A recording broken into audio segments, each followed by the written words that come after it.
Ser paz. Vixe, tá. É alto, não é? É?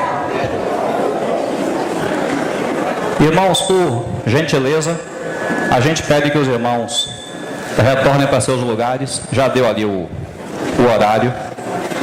E com a ajuda do Senhor, vamos iniciar então essa parte da ministração da palavra. Amém? O Éder, como eu sou inexperiente, depois você baixa lá, porque eu estou achando que está alto. Não sei regular aqui não. Irmãos, eu queria, por gentileza, que a gente abrisse aqui no Salmo de número 34.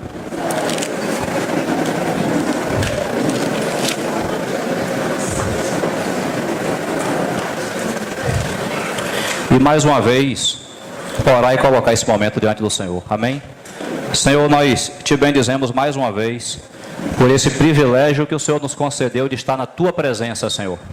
Nós que éramos cegos, coxos, aleijados, totalmente distantes da tua presença, assentados no monturo, assentados no lixo, o Senhor nos fez assentar entre os príncipes. O Senhor nos resgatou, nos deu uma vida real. Louvado seja o teu nome, Senhor. Nos aproximamos de ti em gratidão, reconhecendo que se estamos na tua presença hoje, isso não se deve à nossa justiça, isso não se deve a sermos pessoas boas, é unicamente pelo teu amor e pela tua misericórdia, pela tua graça abundante. Louvado seja o teu nome. Obrigado pelo banquete que o Senhor nos concedeu. Lembrando de ti, no partir do pão, nós mesmos somos abençoados. Nós mesmos somos agraciados pelo Senhor. Louvado seja o teu nome. Continuamos diante de ti em fraqueza, reconhecendo nossas limitações, reconhecendo que precisamos do Senhor. Nada podemos sem o Senhor. Nem falar e nem ouvir. E nem fazer qualquer outra coisa sem o Senhor nós podemos. Que o teu Santo Espírito nos conduza aqui na tua palavra. A tua palavra, Senhor, é espírito e vida. Que o Senhor nos alimente nessa manhã. Que o Senhor nos faça ver a Cristo na tua palavra. Tanto para nós, como se houver pessoas queridas aqui que não conhecem ainda o Senhor. Que o Senhor se revele para todos os que estão aqui. E ao mesmo tempo que o Senhor repreenda o inimigo. O Senhor quer edificar a tua igreja. O inimigo se levanta para tentar estorvar a obra de Deus. Que o Senhor mesmo trate com o adversário. Que o Senhor mesmo faça cair por terra toda a obra das trevas contra o teu povo reunido nessa manhã. E somente o teu nome seja glorificado. Nós pedimos em nome do Senhor Jesus. Amém. Irmãos, Salmo 34 começa assim. Salmo de Davi. Quando se fingiu amalucado na presença de Abimeleque, e por este expulso, ele se foi. Bendirei o Senhor em todo o tempo, o seu louvor estará sempre nos meus lábios. Gloriar-se-á no Senhor a minha alma, os humildes o ouvirão e se alegrarão. Engrandecei o Senhor comigo, e todos a uma lhe exaltemos o nome. Busquei o Senhor e ele me acolheu, livrou-me de todos os meus temores. Contemplai-o e sereis iluminados, e o vosso rosto jamais sofrerá vexame. Clamou este aflito, e o Senhor o ouviu, e o livrou de todas as suas tribulações. O anjo do Senhor acampa-se ao redor dos que o temem e os livra. Provai e vede que o Senhor é bom. Bem-aventurado o homem que nele se refugia. Temei o Senhor, vós os seus santos, pois nada falta aos que o temem. Os leõezinhos sofrem necessidade e passam fome, porém aos que buscam o Senhor, bem nenhum lhes faltará. Vinde, filhos, e escutai-me, eu vos ensinarei o temor do Senhor. Quem é o homem que ama a vida e quer longevidade para ver o bem? Refreia a língua do mal e os lábios de falarem dolosamente. Aparta-te do mal e pratica o que é bom. Procura a paz e empenha-te por alcançá-la. Os olhos do Senhor repousam sobre os justos, e os seus ouvidos estão abertos ao seu clamor. O rosto do Senhor está contra os que praticam o mal, para lhes extirpar da terra a memória. Clamam os justos, e o Senhor os escuta e os livra de todas as suas tribulações. Perto está o Senhor dos que têm o coração quebrantado, e salva os de espírito oprimido. Muitas são as aflições do justo, mas o Senhor de todas o livra. Preserva-lhe todos os ossos, nenhum deles será quebrado. O infortúnio matará o ímpio, e os que odeiam o justo serão condenados. O Senhor resgata a alma dos seus servos, e dos que nele confiam, nenhum será condenado. Irmãos, é claro que esse salmo, ele tem vários assuntos. Ele tem muitas coisas que poderiam ser faladas dentro desses 22 versículos. Mas nós queremos, inclusive, com a ajuda do Senhor, nós vamos limitar o tempo, porque hoje precisamos ter um maior tempo destinado aos avisos, por causa da conferência que já é agora, na próxima sexta-feira. Chegando quinta, começando sexta, lá no Recanto. Com a ajuda do Senhor, a gente quer aproveitar aqui essa meia hora diante do Senhor, para poder meditar num tema que é falado aqui no Salmo 34 e que já tinha sido mencionado nas vezes que nós falamos sobre o Salmo 50. Alguns domingos atrás, nós abrimos o Salmo 50 e falamos desse Salmo, enfatizando a questão do tribunal de Cristo. O tribunal de Cristo, nós falamos e nós sabemos, o tribunal de Cristo é um julgamento, um juízo, onde todos os crentes comparecerão. Se você está aqui nessa manhã e você ainda não confiou em Jesus Cristo como seu Senhor e Salvador, não deixe para outro momento fazer isso. Não saia daqui sem receber a Jesus como seu Senhor e Salvador. Agora, enquanto você não fizer isso, eu quero te dizer, no tribunal de Cristo você não estará, porque no tribunal de Cristo estaremos nós, aqueles que já receberam a salvação em Cristo Jesus. É um dia de reunião entre Deus e o seu povo. E quando nós falamos do Salmo 50, ali naquele Salmo, se você não lembra ou se você não conhece, depois você pode ler. Ali naquele Salmo, o Senhor dá algumas palavras duras para o seu povo, palavra de repreensão, palavra de admoestação. Por quê? Porque um dia o Senhor vai se reunir com o seu povo para pedir contas do que nós temos feito com a nossa vida diante do Senhor. Esse é o tribunal de Cristo. Então, você conhece o texto, mas eu quero ler mesmo assim para a gente poder basear na palavra. Pode guardar, pode marcar aí o Salmo 34. É necessário ler aqui 2 aos Coríntios, capítulo 5, para poder marcar esse texto e então enveredar pelo que nós queremos falar. 2 aos Coríntios, capítulo 5, um texto bem conhecido, que fala sobre o tribunal de Cristo. Ali tem uma palavrinha que, uma vez mais, nós queremos enfatizar. 2 aos Coríntios 5, verso... Pode ser a partir do 8. Eu vou ler, vou pedir sua ajuda, porque a gente tem que ser mais rápido aqui por causa do tempo. 2 aos Coríntios 5, 8. Entretanto, estamos em plena confiança, preferindo deixar o corpo e habitar com o Senhor.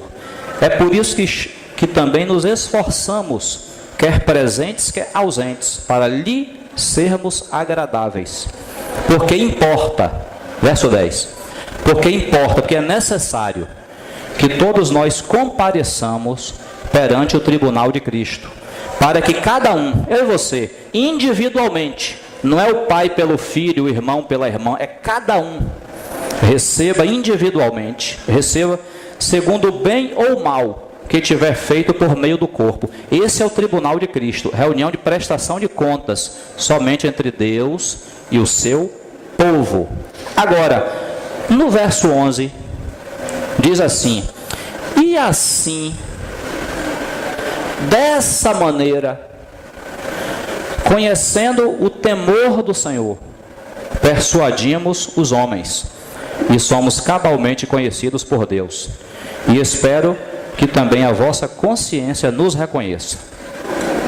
Irmãos, quando o Espírito Santo, através de Paulo, vem nos falar de que um dia nós vamos comparecer perante o tribunal de Cristo para prestar contas, então logo em seguida Paulo diz assim: e nós sabemos o que é temer ao Senhor. Ele associa o tribunal de Cristo com uma coisa que nós devemos temer. Nós devemos ter medo desse dia. É medo, Luciano? É medo. A palavra aí é fobia. Fobia no grego. Tem que ter medo desse dia. Agora, eu vou dar, com a ajuda do Senhor, uma instrução para todos nós aqui. Eu acho que você já tem essa instrução, mas eu vou repetir. Cuidado quando você lê a Bíblia, para você não ler a Bíblia e tentar interpretá-la de baixo para cima. Interpretar de baixo para cima é você tentar interpretar os sentimentos que são colocados na palavra de Deus da forma como o homem compreende. Então, quando a gente fala assim, é para ter medo desse dia, alguém diz assim: não, mas Deus não quer que a gente tenha medo dele, não.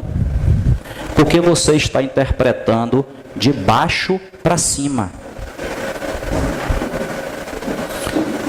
Uma vez eu falei aqui de que Deus é ciumento. A palavra lá no hebraico para Deus, zeloso, é Deus ciumento. Um irmão veio me procurar para dizer da dificuldade dele entender que Deus era ciumento. Mas está lá escrito, não pode mudar. Deus é ciumento, Deus tem ciúme de nós. Agora, se a gente interpretar de baixo para cima, se você disser assim, que Deus tem aquele ciúme da mulher com o marido, do marido com a mulher, aí é de baixo para cima. E cuidado, não pode interpretar Deus de acordo com a nossa limitação. Então você não pode mudar as escrituras, é Deus ciumento mesmo, é Deus zeloso. Então aqui está dizendo que há um temor, há um medo que nós devemos ter para com Deus. E esse medo é exclusivo. Exclusivo. Não é para você ter esse medo com respeito a mais nada nessa vida, mas com Deus é. Aí, por favor, volte comigo para o Salmo 34.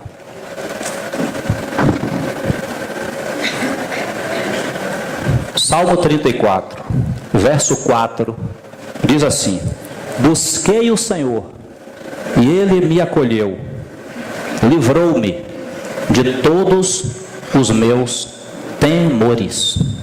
Irmãos, você tem medo de quê? De barata, de assalto, de altura.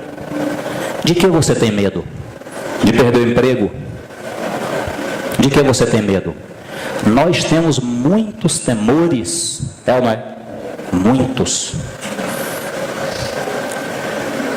O Espírito está dizendo assim, ó: se você buscar o Senhor, de todos esses temores, Ele vai te livrar.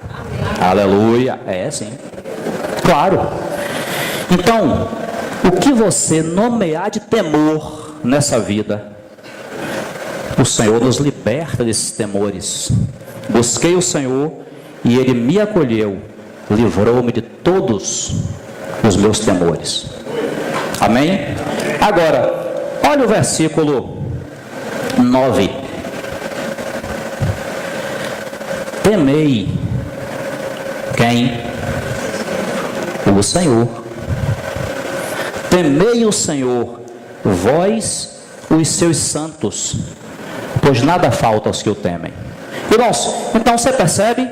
De todos os temores Ele nos livra, mas esse aqui Ele mantém.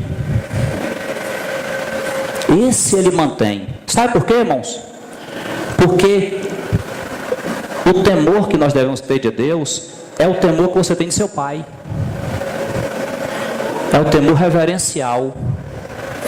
É aquele temor que diz assim: mesmo que Ele me castigue, mesmo que Ele pese a sua mão sobre mim, mas Ele me ama. Mas Ele é Deus e eu sou homem. Ou então, no exemplo humano, Ele é pai, eu sou filho, então eu não estou no mesmo nível dele.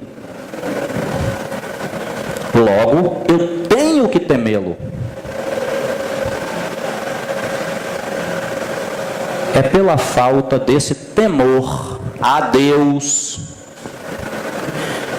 que nós temos às vezes atitudes irrefletidas, que nós erramos, que nós pecamos, porque a gente não desenvolve o temor de ofender ao Senhor.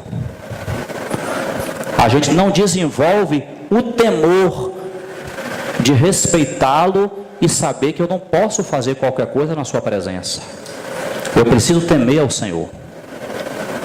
Então, de todos os temores, Ele me livra, mas eu preciso continuar temendo. Desse universo inteiro, só existe uma coisa que eu tenho que temer: ao meu Senhor. E não é à toa, esse eu não vou ler não, para não passar mais tempo, mas você conhece.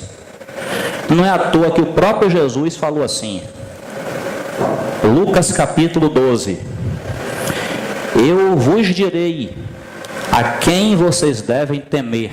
Não é assim que está escrito lá? Ele diz assim, ó, não tema aqueles que só podem matar o corpo. Antes eu vou dizer a vocês a quem vocês devem temer. Temam aquele que além de matar o corpo pode jogar a pessoa toda no inferno. Só tem uma pessoa que faz isso, que pode fazer isso no universo, que é Deus.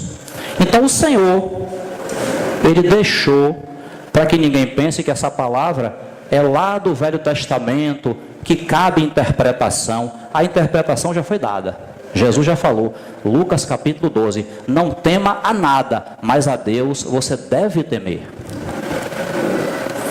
E o temor, irmãos, a Deus, esse temor que alguns irmãos chamam de temor reverencial, ele vai nos guardar de entrar em fria. Ele vai nos guardar de achar que a gente pode viver de qualquer maneira, que a gente pode fazer o que a gente quer.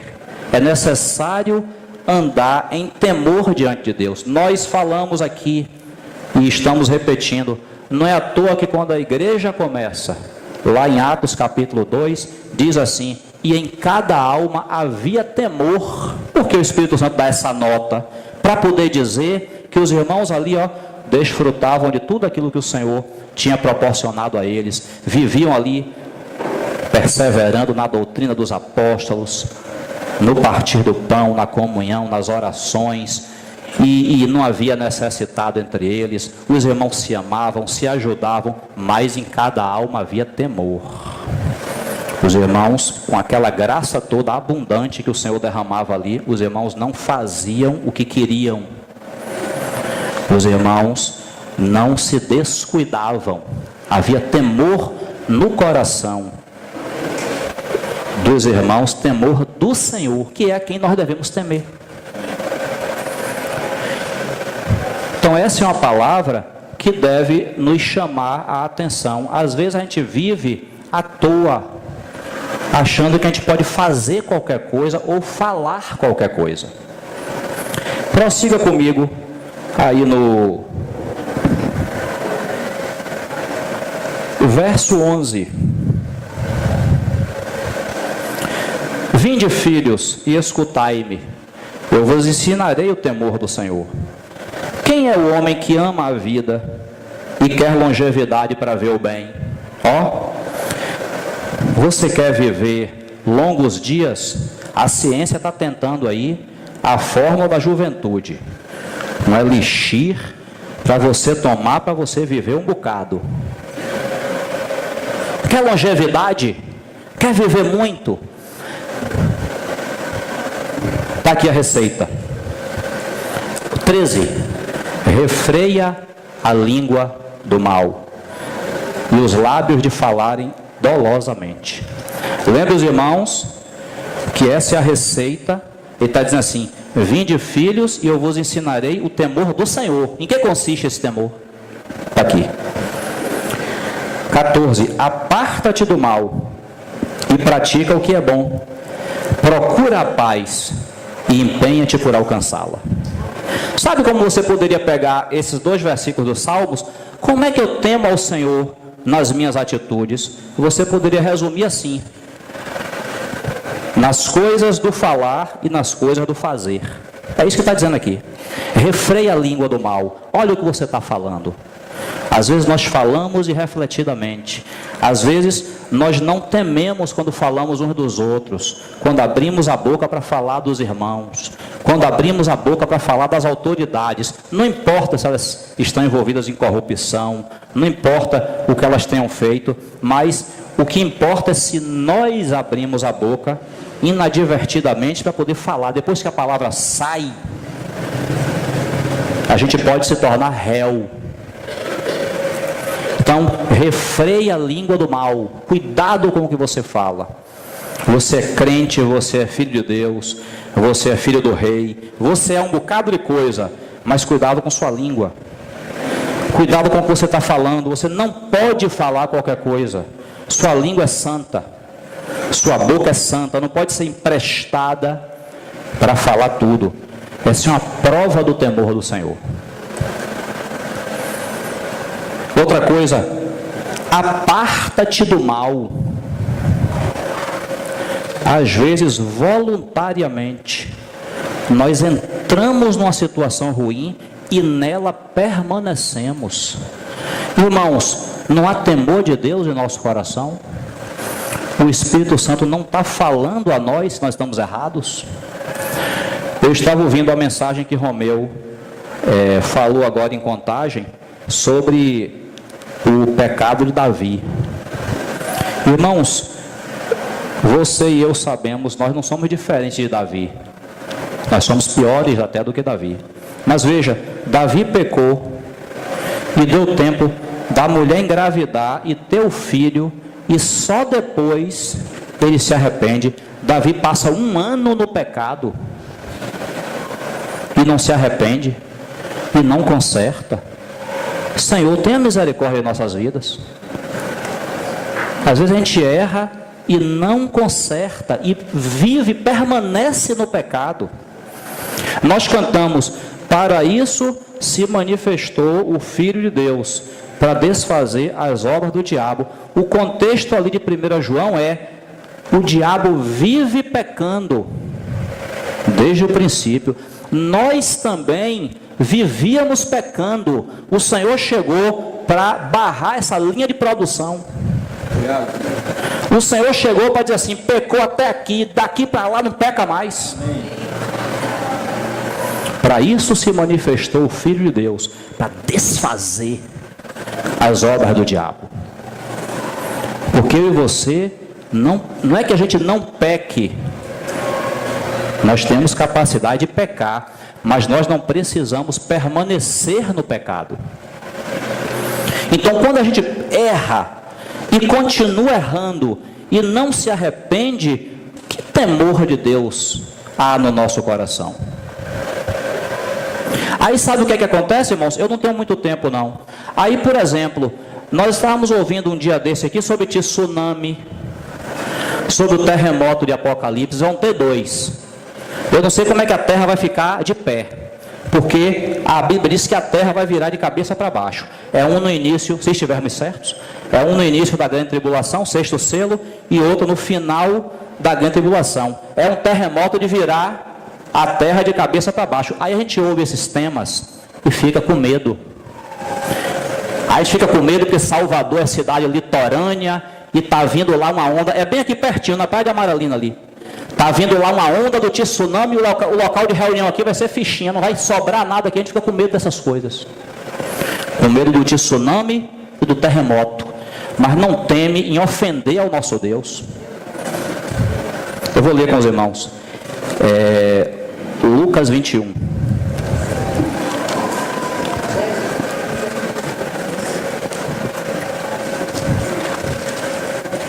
Lucas 21, vou relembrar aqui a palavra que nós ouvimos um dia desses.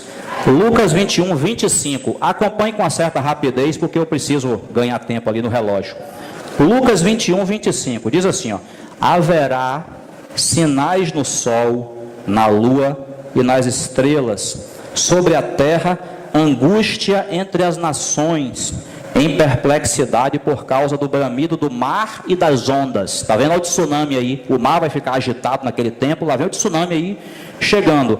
Haverá homens que desmaiarão de terror e pela expectativa das coisas que sobrevirão ao mundo, pois os poderes dos céus serão abalados. Que coisa terrível, né, irmãos? A natureza vai estar empolvorosa, porque ela tem que abrir o caminho para o Rei dos Reis rasgar esse céu e aparecer para a gente ver, né? Aí o 27 diz assim: então se verá o Filho do Homem vindo numa nuvem, com poder e grande glória.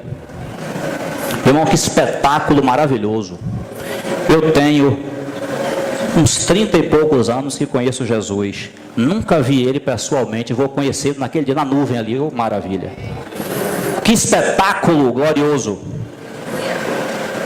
E você, junto comigo, versículo 28, ora, ao começarem estas coisas a suceder, trema os dentes, comece a ter febre, morra de medo, porque está vindo o tsunami. Está escrito isso aí? Não está não, né? Eu vou ler como é que está escrito. Ora, ao começarem estas coisas a suceder, exultai e erguei a vossa cabeça, porque a vossa redenção está próxima. Irmãos, não está mandando ninguém ter medo de tsunami, porque você está na mão de quem mandou o tsunami. Não está mandando a gente temer o terremoto. Agora, temer a Deus, está mandando sim. Temer, sabe, ofendê-lo e achar que isso não é nada. Eu tenho que temer, eu tenho que andar pensando que o raio vai cair na minha cabeça,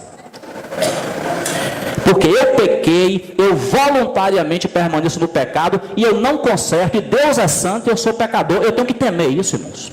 Eu tenho que temer. É por isso que não é à toa, cada palavra escrita aqui na Bíblia é milimetricamente inspirada pelo Espírito Santo. Paulo diz assim: conhecendo o temor do Senhor.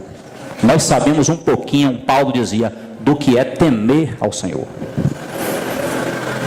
E lá em Atos, quando Ananias e Safira fazem aquela combinação para vender o terreno, reter parte do valor e entregar o restante, eles mentem ao Espírito Santo. Deus veio ali com juízo, matou o casal, e a Bíblia diz, não vou ler porque não dá tempo, mas é Atos capítulo 5, você conhece? A Bíblia diz que depois que aquilo aconteceu, a notícia se espalhou por toda aquela vizinhança ali, e disse que veio temor. Sabe por que veio temor? Porque alguém disse assim, ó: ih, rapaz, Deus puxou a corda, Deus deixou a corda aí, e daqui a pouco ele fez assim, puxou, morreu 2. Então algumas coisas, às vezes na nossa vida, Deus puxa a corda para nos ensinar o temor do Senhor, que eu não posso agir de qualquer maneira, eu não posso abrir a boca e falar o que vem na mente, eu não posso fazer qualquer coisa. Irmãos, para finalizar, claro que teria mais coisas para falar, mas eu tenho sim um sentimento de finalizar esse assunto do temor do Senhor aqui com Hebreus, embora não mencione diretamente aqui o temor do Senhor, mas é Hebreus capítulo 10, que é um texto. Aliás, o assunto de temor está aí num pano de fundo aí em todo o livro de Hebreus, né? Então veja, Hebreus capítulo 10, aquele versículo conhecidíssimo, 10:19. Vamos ler aqui o trecho maior. Diz assim, ó: tendo, pois, irmãos, ó, a nossa herança, ó, o que nós temos, tendo, pois, irmãos, intrepidez para entrar no Santo dos Santos pelo sangue de Jesus, vou ler rápido, pelo novo e vivo caminho que Ele nos consagrou pelo véu, isto é, pela sua carne, e tendo, olha quanta coisa que tem, e tendo, Ele nos deu tudo isso, e tendo grande sacerdote sobre a casa de Deus, aproximemo-nos com sincero coração, em plena certeza de fé, tendo o coração purificado de má consciência e lavado o corpo com água pura, guardemos firme a confissão da esperança sem vacilar, pois quem fez a promessa é fiel. Aí diz, consideremos-nos também uns aos outros para nos estimularmos ao amor e às boas obras. 25, famosíssimo, não deixemos de congregar-nos, não deixemos de reunir como igreja, não deixemos de congregar-nos, como é costume de alguns. Antes, façamos admoestações, e tanto mais quanto vedes que o dia se aproxima. Porque, o versículo seguinte começa com a palavra porque, ligando ao assunto que está em cima. Nós temos toda aquela herança em Cristo e nós temos que fazer isso, estimular uns aos outros ao amor e às boas obras, e não deixar de se reunir, não deixar de vir para as reuniões da igreja. Aí o 25 diz assim, porque se vivermos deliberadamente em pecado, depois de termos recebido o pleno conhecimento da verdade, já não resta sacrifício pelos pecados.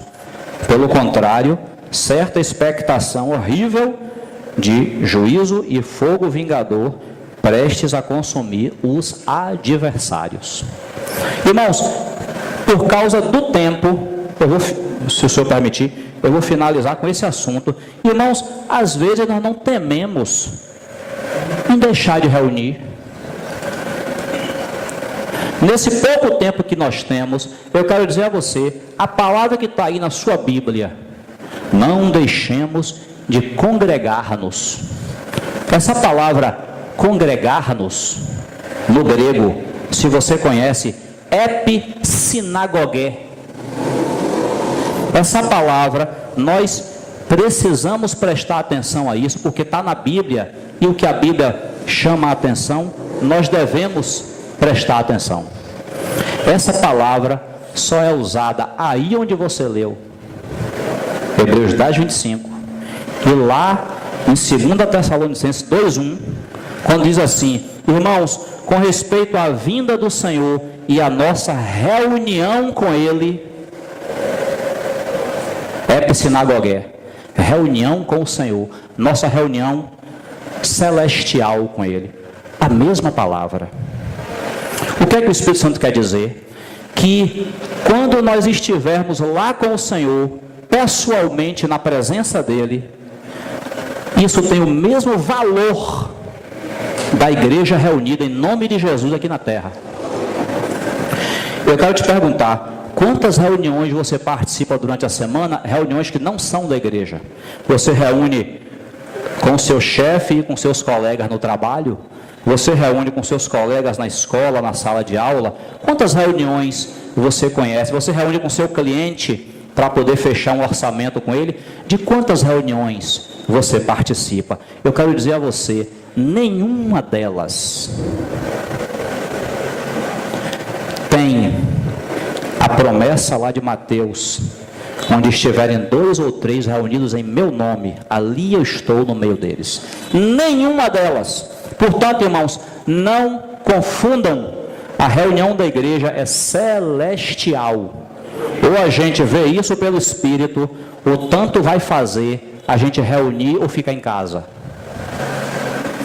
Ou a gente entende que quando eu saio da minha casa para vir para a reunião da igreja, eu não venho para uma ocasião social, para ver os irmãos, mesmo que eu ame os irmãos, mesmo que eu ame estar com eles, mas eu não venho para vê-los.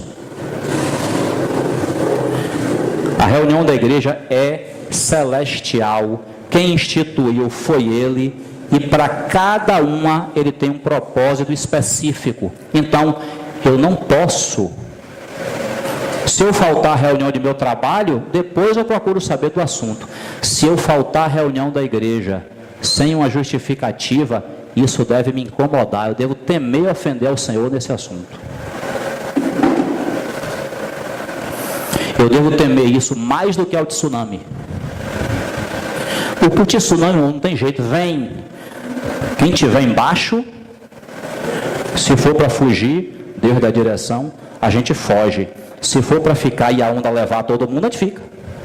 O tsunami vem, Jesus vem, é surpresa, ninguém sabe o dia que Jesus vem. Agora, eu voluntariamente deixar de me reunir, ficar em casa, enquanto os irmãos estão batalhando lá na reunião da igreja, isso tem que me trazer temor.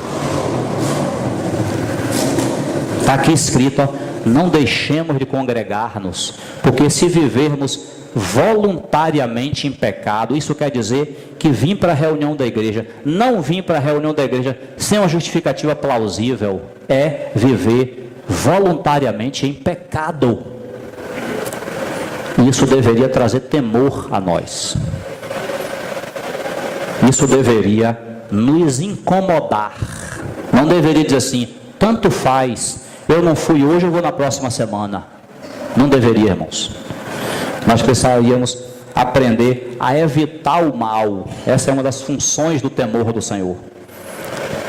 Provérbio 16, verso 6 diz assim: pela misericórdia e pela verdade se faz expiação pela culpa, e pelo temor do Senhor os homens evitam o mal.